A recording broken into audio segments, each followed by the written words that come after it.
Hey guys, welcome back. Normally on this channel, I make videos with my Toyota Sienna featuring no-build minivan camper conversion ideas and things like that. But today I wanted to try something a little different. I'm here with my friends. Hi, I'm Sandy, mom of 2 daughters. I'm a special ed educator, and I'm from Tennessee. Hi, I'm Kyle. I'm a towboater, and this is our 2015 Honda Odyssey. And today we're gonna take their 2015 Honda Odyssey and put some no-build minivan camper gear in it so they can explore in their minivan. You see, Kyle and Sandy have come to the point where they no longer necessarily need to use their minivan solely for moving their kids around. This is our 2015 Honda Odyssey, primarily used to transport our children.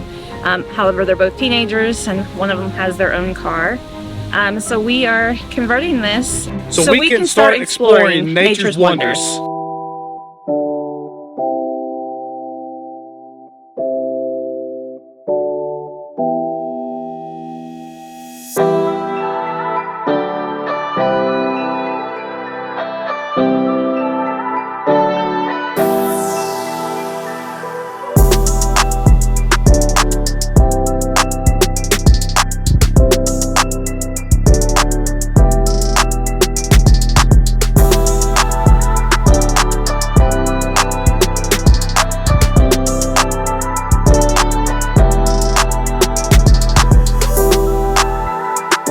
This Honda Odyssey that he has used to raise his kids with his wife, and over the last few months we've been talking about converting his minivan into a no-build minivan camper conversion. I like to turn my Honda Odyssey into a camper to go camping and enjoy life. So here's a few items that we're going to use for this no-build minivan camper conversion. First, I've seen this shelving system before in some YouTube videos, and this is a great way to have a mattress frame that will fit a full-size mattress but doesn't have a full-size mattress footprint. You see, most of these minivans are about 48 inches wide, but a full-size mattress is about 54 inches wide. And so with something like this, you can put that in the minivan and allow room for the full-size mattress to compress into the hips of the back of the minivan.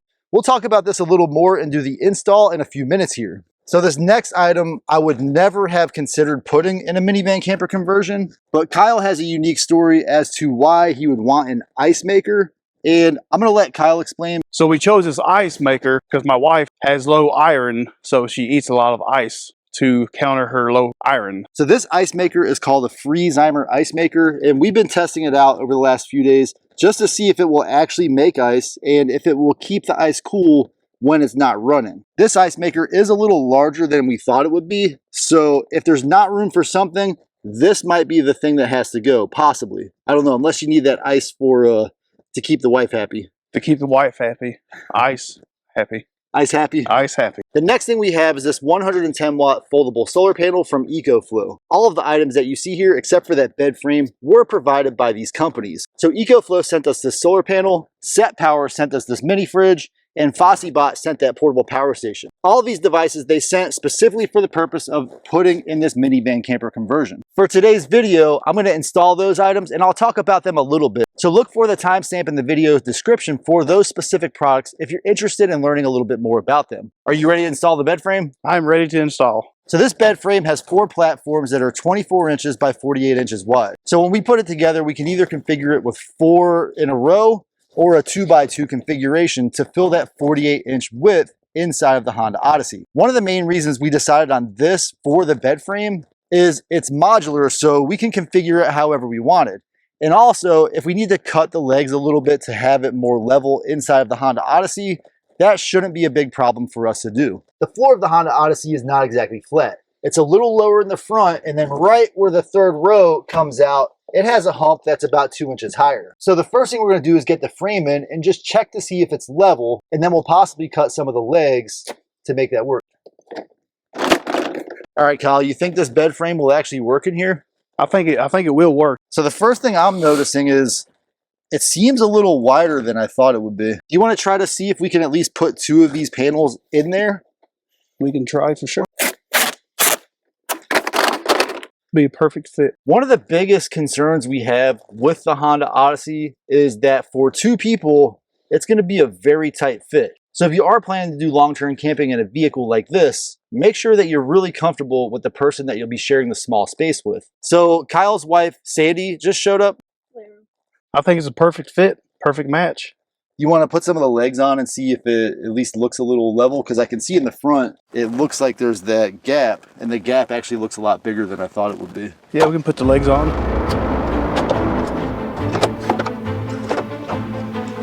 It's going together pretty easy. Snap them together.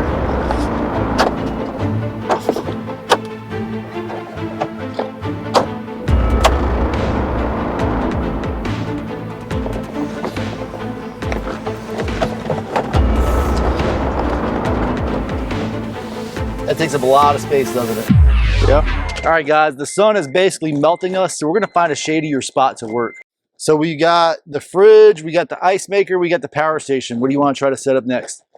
I say the main thing is setting up the power station. So this is the FossiBot F2400 portable power station. And about a week ago, I did a complete test and review of this solar generator. FossiBot did send this so that we could use it in this no-build minivan camper conversion, but I decided to go ahead and make a full video about it so that if you wanted to know additional details, you can watch that video to find out a little bit more. So while Kyle comes over here and checks out all the buttons, I'll go ahead and talk about a few of the features of this F2400. So the first thing you're gonna wonder about when you see this device is this big knob. This knob doesn't really apply out here in this no-build conversion because this is a more off-grid application. But if you are gonna use a wall charging outlet, you can use this knob to limit the amount of power going into the device. For some applications, folks will use this in emergency if their power goes out.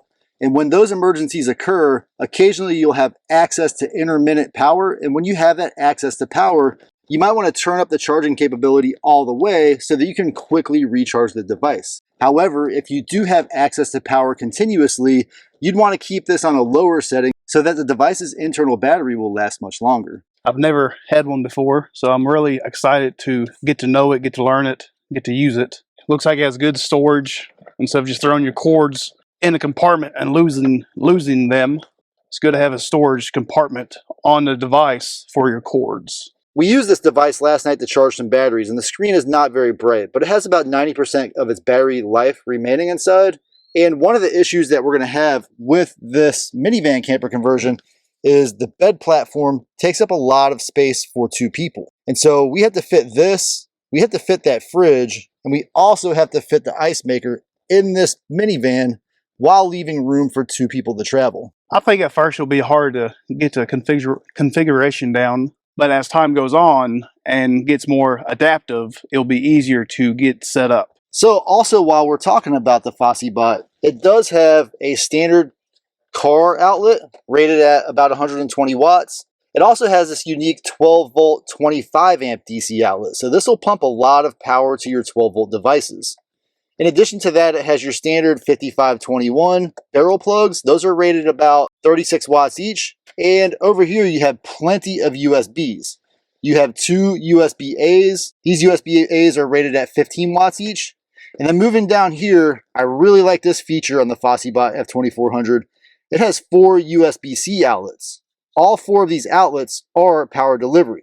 However, it does have one 100 watt outlet and 3 20 watt outlets. So you could charge a computer, your iPhone or Samsung phone, and a few other USB-C devices with this power station all at once. And I think the best feature of this device is going to be that AC inverter. This thing puts out a massive 2400 watts. I did test this in a video recently, and it pretty much can handle anything under 2400 watts that you can throw at it. In addition to that, in my testing, if devices are over 2400 watts, it appears that it will limit the voltage a little bit to allow those devices to run. But by doing that, whatever you're running may not give you the performance that you expect. So if it's some kind of very important device that has precise power requirements, I wouldn't use it. But if you're trying to run a hot plate and maybe a coffee maker simultaneously, this thing will be able to handle it. Is it getting hot out here? Oh yeah.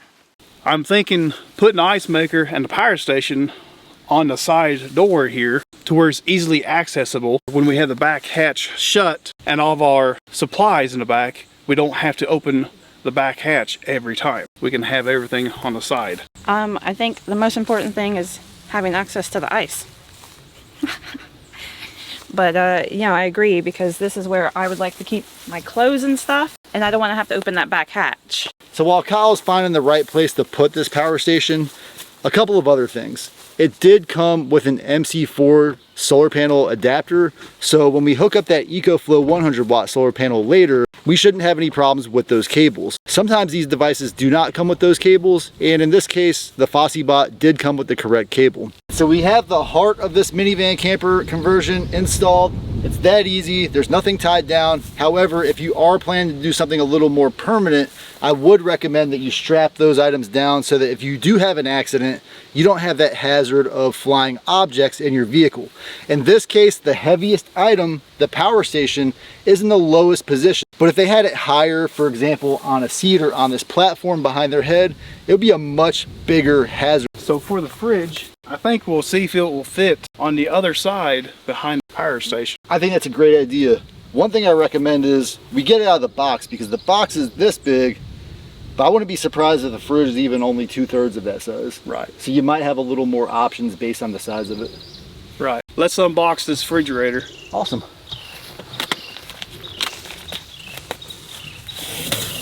So again, I would like to thank SetPower for sending us this fridge. When they reached out to me last month, they said, hey, Off-Grid Adventure, would you mind doing a mini fridge review of this product? And I said, hey, I have these friends that want to get into the no-build minivan camper conversion lifestyle, and this would be a perfect opportunity to put a fridge in their minivan. All right, let's see what's inside of this fridge. So this is a single temperature fridge, but it has this isolated zone right here that would have a higher temperature, just slightly higher than what the temperature of the refrigerator is set at. A lot of folks like to use this zone to put maybe something like cold drinks, stuff like that, and this will remain around 40 degrees Fahrenheit while you set the other side to below 32 so you have frozen items. So one thing I like off the bat about this mini fridge is it has this basket in it. And the reason I like these baskets is it makes it a lot easier to clean out these mini fridges if something spills inside. Another thing I like about this basket is it does have a divider in the middle. So not only can you use this to bring in when you go grocery shopping, but then you have a few more options when it comes to how you want to store your items. Typically when you get these fridges, they come with two sources of power. One will be your 12-volt DC standard car style outlet. That'll run much more efficiently in these off-grid situations. The other one will be your standard AC 110 volt outlet. So this setup is the most interesting of any refrigerator that I've got yet. And the reason I say that is it comes with your standard 5-foot long DC charging cable. This thing will run your 12 volt outlet, and it is about 5, maybe 8 feet long. But the AC outlet has a converter that puts out 12 volts. So when I was talking about efficiency earlier, this is SetPower showing you that if you are using this, you are reducing your efficiency off grid. You see, when you use a voltage converter like this, it's taking the battery's internal voltage, it's jumping it up using the battery's internal AC inverter to 110 volts, and then this device is stepping that energy back down from 110 volts back down to 12 volts. The reason that wastes power is you have power losses from the AC inverter. You will also have power losses from the conversion of the energy in this box right here. If possible, it is much more efficient to use this cable. So we'll go ahead and install the handles to see the ease of installment and see how it looks with the handles installed. We found the screws and the hardware, and it comes with its own tool for installment. So whether or not you decide to put the handles on, there are plugs where those handles go. That way, if you decide to leave the handles off, you have the smooth surface that you don't have banging around with holes in it. So for the handle installment, it comes with these push tabs pushed into the holes so they are covered up. So first thing, we will pop out the push tabs. All right, so let's see the ease of popping out these push tabs. So they just pop out with ease. So these screws are T30 Torx bit screws, and it comes with the T30 tool.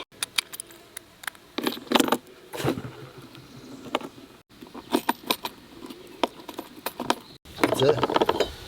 We're going to go ahead and get this fridge hooked up just so we can see how some of the functions work.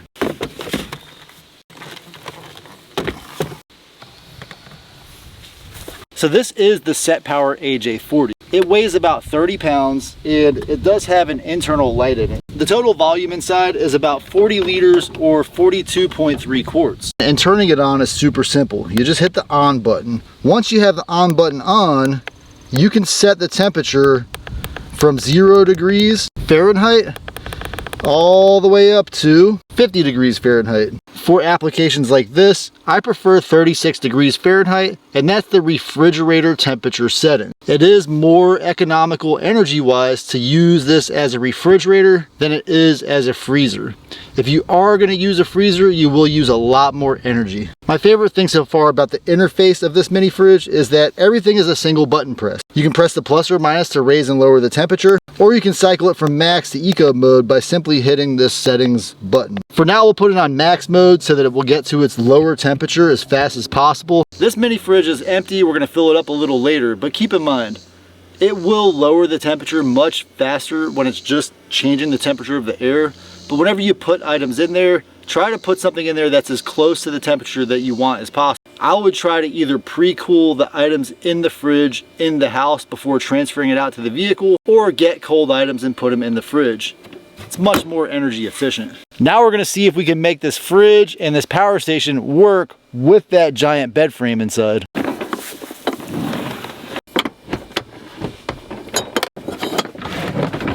That's a perfect fit. I wonder if that ice maker will fit right here in the center. So I'm going to pull this bed frame out for ease of fitment for my ice machine. It looks like it's going to be a good placement. Ease of access for the ice. The bed frame will fit over top of it.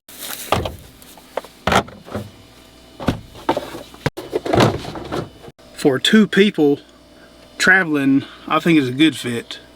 We've got plenty of room for extra storage. Ice machine seems to fit, has easy access for ice. So the bed frame, the shelving unit we are using for the bed frame, comes with these adjusters that you can level it within an inch. That way, if they decide a little later that the bed's not level enough for them, then they can add those in and raise and lower the edges of the bed as they go. Another thing that Kyle just figured out is there are some clips in there to lock the bed frame, the shelving unit together so the 4 pieces don't slide. Got water for the ice maker. All right, you ready to try this ice maker out? I'm more than thrilled. Watch, I'm clumsy enough I'd dump this all over my van. You know, the good thing about electric seats are, oh look.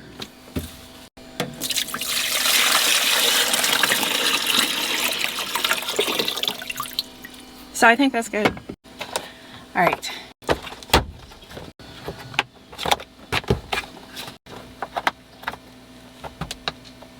All right, guys, we have a bed frame, we have a power station, we have a mini fridge, and we have an ice maker. Now we need to get all this stuff started up, mainly so we can get some ice going and see how that ice maker actually works. So this is the ice bucket that came with the ice machine. Attached to the bottom is a filter. And then after it filters through the water that you pour in there, the ice spits back into this bucket. And this is the little scoop that came with it, which is perfect for my metal ice water bottles because it will fit right into the lid. So super easy to go in. Slides right in there. There's a max line here for the ice machine. So when you pour the water in, it goes through the filter. And then it spits the ice out of here. As the ice melts, because ice does melt, it drops right back down into the bottom and it continuously cycles over. So it's being filtered numerous times. And I believe when we researched the product, it took 8 minutes for it to start making ice. Okay, so last night we made ice and we unplugged the machine, and about 12 hours overnight, it still had half the ice in there, and I was perfectly able to use it this morning to fill up my water bottle. Yeah.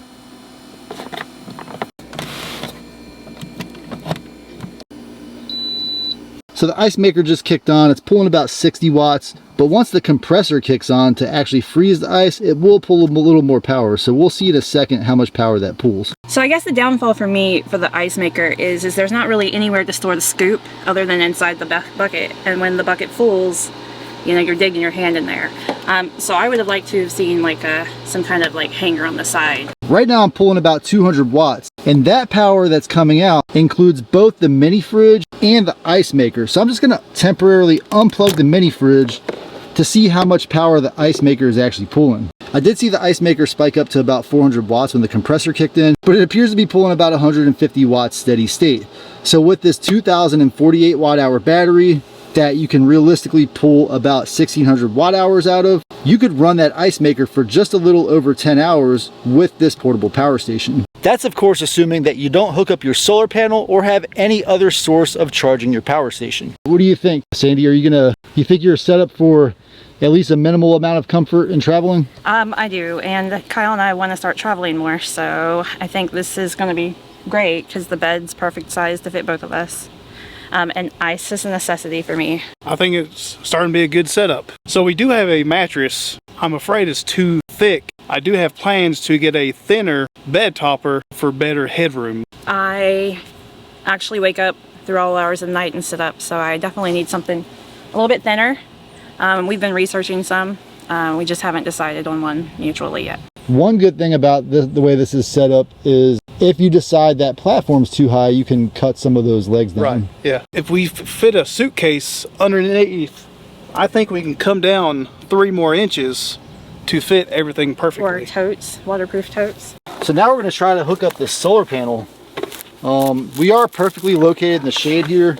So one concern I have with the MC4 cable is that it's not long enough to reach the shade from the solar panel. This cable that's already attached is a little longer, but that's an MC4 to XT60. FossiBot included a pretty beefy MC4 to Anderson power pole solar panel cable. My only gripe is it's kind of short. So if your solar panel doesn't have a long cable, you might need to consider getting some MC4 extension cables. For example, this MC4 to XT60 solar panel cable is about 8 feet long. That gives me approximately a 3 times larger radius when I'm deciding where to set the solar panel relative to the power station. And as always, make sure you check your polarity before you hook up any MC4 cables. So in this case, I have a red cable here and a positive sign on my solar panel. And I have tested this solar panel in the past, so I have confirmed that this is a positive lead. So I'm not too worried about that for today's video. But I have received solar panels that are wired incorrectly at the factory. All of the charging on the FossiBot F2400 happens under this panel right here. You have your standard wall outlet, and this wall outlet can accept up to 1100 watts of power. So for this device, you can charge it in under 3 hours from a wall. You're more likely to get a result of about 90 minutes. Using this 100 watt solar panel, it'll take almost 2 days to recharge this device, assuming you have perfectly sunny days. So the purpose of this solar panel is simply to give this a little bit of a trickle charge to extend their capability when they stay off grid. So we're gonna move this panel into the sun just so that we make sure we get a good charge from the device. I think that's good. What we're doing now is we're just gonna set up this panel. The case of the panel actually also acts as a kickstand. It's not my favorite kickstand, but it works sufficiently. And it has these 2 clips. We just connect these clips like this, and then we orient the solar panel how we want it. In this case, I feel like I'm decently aligned. I could probably go for a higher angle. So from this 110 watt solar panel, 85 watts is about the maximum that I would expect to get from this panel in ideal conditions. The biggest problem with solar panels like this is because the cables are so short, if you really want to charge your power station, your vehicle has to be parked in the sun. So ideally you would have about a 20-foot MC4 cable that could run from the solar panel into the device. We do have ice coming out of our ice maker. Nice. For storage options, I am thinking with keeping the legs where they are and not cutting any off to lowering the platform. I think with the smaller mattress, we'll have plenty of storage underneath of the platform. Or a dog bed for our beagle. Our beagle would fit nice underneath right here. Well, I had to get the necessities. Diet Pepsi. Diet Pepsi. This basket separator, because I always hate scrounging around a cooler for my Diet Pepsis among all their waters. And so this way I know that their water's on the left side, my Diet Pepsi's on the right side. So I went inside and got my water bottle. My ice from this morning's starting to melt. So fits perfectly. I don't have to worry about spilling it. And I'm good. All I need now is more Diet Pepsi. All right guys, so moment of truth. We got this full-size mattress, which is wider than the Honda Odyssey and also wider than the platform that we set up here. But the real question is, can we wedge this thing inside of this minivan? All right, let's see if we can do it. So this mattress is really high. There's almost no room in there, but this is a 12-inch deep mattress.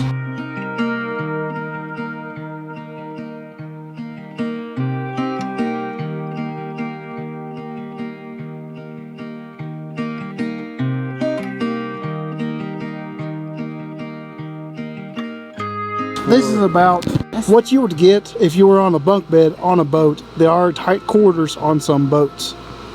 So for me, I'm used to being within headroom of the ceiling. If we chose a mattress as thick as this is a possibility. You're just in here to sleep for the night. And we could also turn around. Up in the middle is going to be taller headroom in the middle versus back here in the back. I'm a side sleeper. You're a side sleeper? Yeah, so I need room. I mean, this is perfect for me. I'm actually really comfortable. And I like how I still have room right here to grab my drink. So I was a little worried about losing the cup holders right here. Kind of like, and then there's a place for my phone to sit. So I think this is actually the perfect width and everything. Kyle works for Ingram Barge Company, so he works on a barge that they're a towboat that constantly has humming.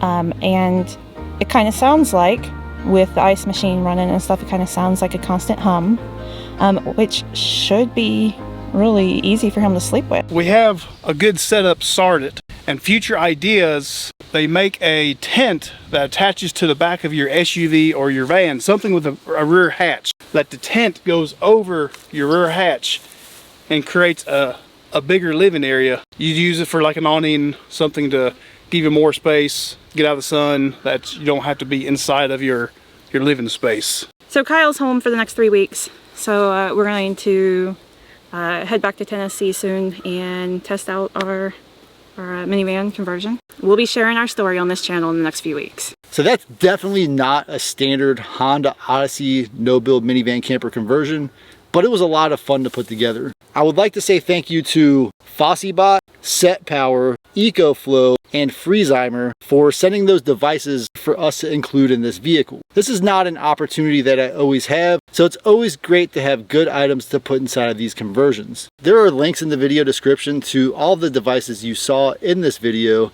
and over the next few weeks, I'll be linking up again with Kyle and Sandy to share a little bit more about their story and what made them decide that they want to try out minivan camping. And if you have any must-see ideas for places they should travel in their minivan camper, be sure to let us know in the comments. And I'll see you on the next adventure.